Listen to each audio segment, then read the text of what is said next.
네, 안녕하세요. 바이러스를 이기는 영양제라는 책을 지금 리뷰하고 있는데요. 이번에 저랑 우리 김혜영 선생님이 같이 썼던 책입니다. 그 중에서 우리가 바이러스를 이기는 미네랄, 비타민들은 이미 지난번에 리뷰했고요.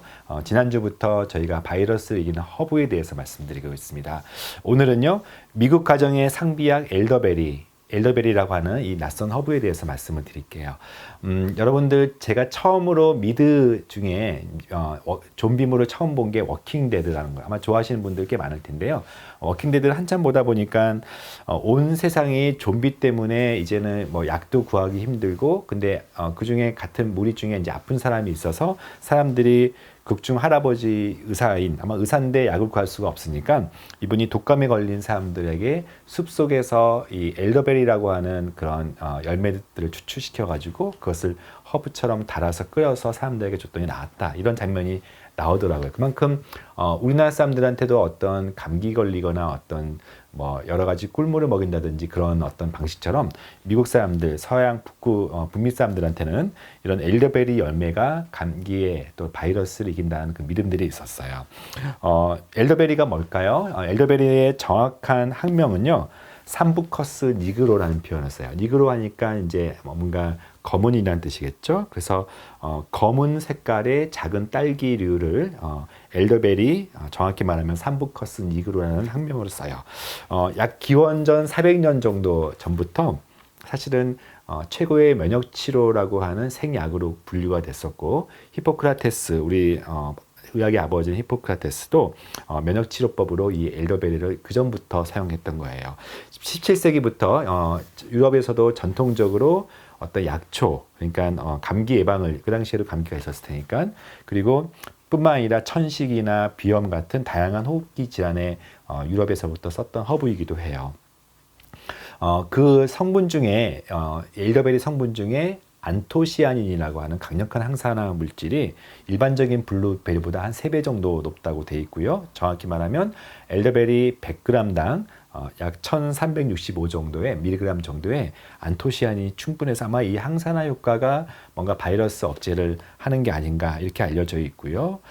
그래서 전통적으로 이 엘더베리는 그 항산화 효과 때문에 콜레스테롤 수치를 낮추는 쪽으로 또 많이 사용됐고요. 또 비타민 A 로 인해서 안토시아닌과 비타민 A를 동시에 썼을 때 눈의 피로를 또 시각세포를 활성화시켜서 눈 영양제로도 알려져 있었어요. 그 외에 다양한 성분 중에 또 피부 어떤 멜라닌의 피부 침착을 억제하는 효과 때문에 또 콜라겐을 생성을 촉진시키기 때문에 다양한 피부 목적으로 사용되기도 했다고 합니다. 미국의 기능의학회라고 있습니다. IFM이라고 하는 기능의학회에서 작년에 코로나 바이러스가 처음 터졌을 때 가장 먼저 추천하는 영양제 또는 허브로서 이 엘더베리를 사용하기도 했었어요. 지금부터는 제가 그러면 굉장히 전통 있는 이 허브이기 때문에 항바이러스 임상 연구가 무엇이 있었는지를 소개하도록 하겠습니다. 우선 기존적으로 제가 또 강조하고 싶은 분이 여러분들 이제 언론에서 많이 들어봤던 사이토카인 폭풍, 사이토카인 스톰이라는 표현을 썼을 거예요. 특히 젊은 사람들이 과도한 면역으로 인해서 오히려 장기가 순식간에 망가지는 어떤 바이러스의 합병증으로 볼 수 있는데요. 바로 이러한 과도한 면역, 그러니까 무조건 영양제를 많이 먹는 게 좋은 것만은 아닌데 한 실험실에서 이 엘더베리를 세포에 투여했을 때 염증 물질 중에 종양계사 인자라고 있어요. 튜머 네크로시스 팩터라고 하는 TNF라고 하는 일자가 다량 증가되는 것들을 보여줘요. 그러니까 어느 정도 면역을 억제하는 효과가 있다는 것들을 이제 보여주고 있는데 후속 연구에서 이 엘더베리가 염증 반응 과정 속에서 사이토카인이라고 하는 것을 생성을 지원하거나 또는 엘더베리가 기저질환자의 면역 반응을 과도하게 일으키는 것들, 흔히 말해서 사이토폭풍을 일으킨다는 것에 대해서는 그렇지 않다는 연구들이 추가되고 있어요. 그러니까 너무 과도한 면역을 이 엘더베리 통해서 얻는다는 것은 아니다라고 되어 있고요. 그리고 무엇보다 엘더베리가 전통적으로 감기 치료 목적으로 또는 감기 예방 목적으로 분명히 사용됐기 때문에 실제 그런 임상 연구가 있는지를 잠깐 말씀을 드릴 텐데요.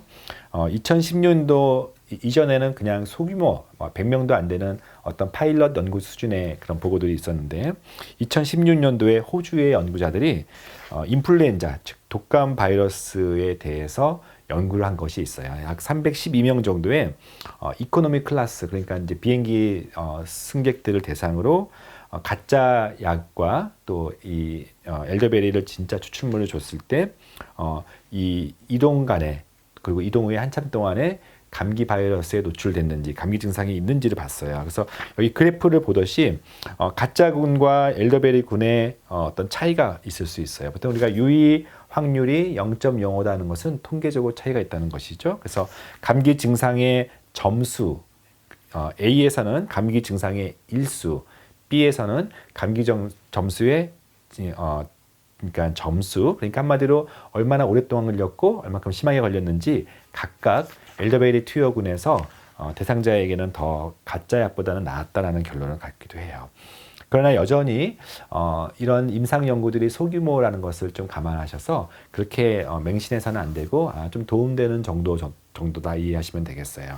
한국에서는 엘더베리를 구할 수 있을까? 쉽게 구하지는 못해요. 주로 이제 온라인 직구를 통해서 많이 구하게 되고요.